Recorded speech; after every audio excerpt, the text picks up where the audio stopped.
बिस्मिल्लाहिर्रहमानिर्रहीम। अस्सलामुअलैकुम। आप देख रहे हैं JN न्यूज़ और मैं हूं आपकी मेजबान सुंबल ज़िया। बुलेटिन का बाकायदा आगाज करते हैं और शामिल करते हैं अब तक की अहम तरीन खबर शामिल करते हैं हमारे डिस्ट्रिक्ट रिपोर्टर रियाज अहमद रहीम शाह खान खानपुर।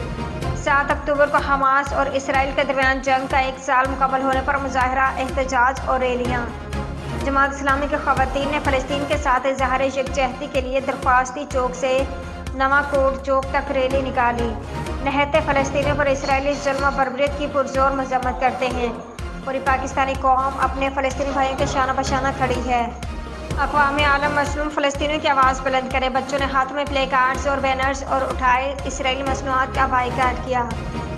बच्चों ने फ़लस्तीनी परचम उठाए, फ़लस्तीन से इज़हार यकजहती की और फ़लस्तीनी मुसलमानों के लिए ख़ुसूसी दुआएं मांगी। मुजाहिरीन ने गज़ा और लेबनान में फौरी जंगबंदी का मुतालबा किया। जमात इस्लामी की क़यादत और शहरियों की बड़ी तादाद ने इसराइली मज़ालिम के ख़िलाफ़ मुजाहरे में शिरकत की।